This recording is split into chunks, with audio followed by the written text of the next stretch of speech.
La petite histoire par rapport à ça, c'est que de base, moi je suis quelqu'un de très croyante, mais aussi qui a beaucoup d'espoir en fait de base. Je crois beaucoup et je crois très facilement en fait.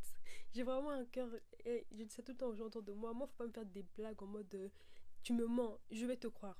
Petite pause pour t'inviter à liker la vidéo, à t'abonner et également à activer la cloche de notification pour ne pas rater les prochaines vidéos. Merci à toi. Mon premier réflexe, c'est pas de pas te croire, te dire ah il ment. Non, moi franchement quand tu me dis quelque chose de bas, je te crois. Parce que je suis vraiment quelqu'un qui croit beaucoup.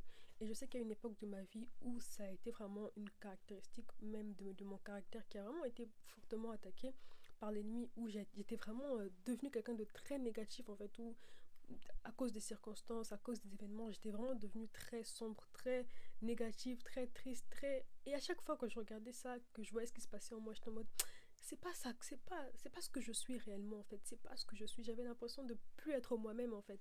Et vraiment le Saint-Esprit a commencé à travailler en moi par rapport à ça et m'a vraiment demandé d'arrêter d'accueillir tout ce que je voyais, tout ce que je lisais, de me les approprier en fait. Et au départ je comprenais pas, il me disait arrête d'écouter cette musique, arrête de suivre ces films là, arrête.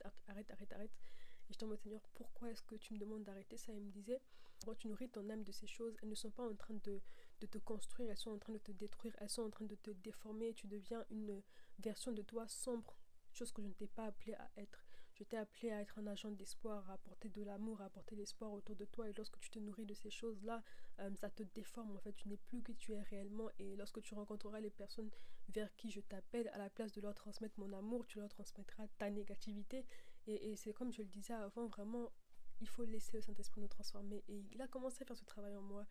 Et aujourd'hui, vraiment, je suis redevenue et même encore plus devenue à l'image de Christ par rapport à ça, où l'espoir, c'est une valeur importante en fait. Pour moi, quand je regarde à l'avenir, c'est vraiment important de regarder à l'avenir avec sourire et de me dire en fait, il y a des choses merveilleuses que Dieu en réserve pour moi. Et j'aimerais vraiment t'inviter aussi à vraiment laisser le Saint-Esprit te transformer en fait, à laisser le Saint-Esprit te guider, t'enseigner, à lui présenter tout ce que tu as pu vivre, à ne pas te laisser définir par ton vécu, définir par tes blessures, définir par ce que les gens te disent, par ce que les gens disent de toi, définir par les principes de ce monde, définir par les tendances de ce monde aussi. Non, je t'invite vraiment à venir à Dieu et à dire Saint-Esprit, viens m'éclairer. Je te présente mon cœur, voici ce que je pense, voici ce que j'ai vécu, voici. Et laisser le Saint-Esprit te transformer, laisser le Saint-Esprit te guérir.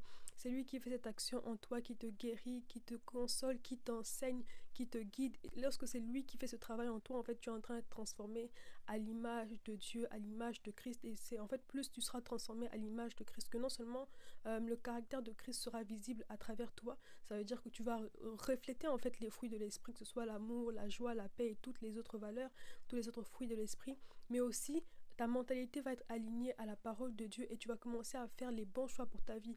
À la place de choisir l'égoïsme ou de choisir par exemple la rancune, tu vas commencer à choisir le pardon parce que c'est ce que Dieu veut que nous puissions faire. Donc vraiment, engage-toi dans ce processus de transformation, dans ce processus de guérison, dans ce processus en fait de renouvellement de ton intelligence par la parole de Dieu et par le Saint-Esprit.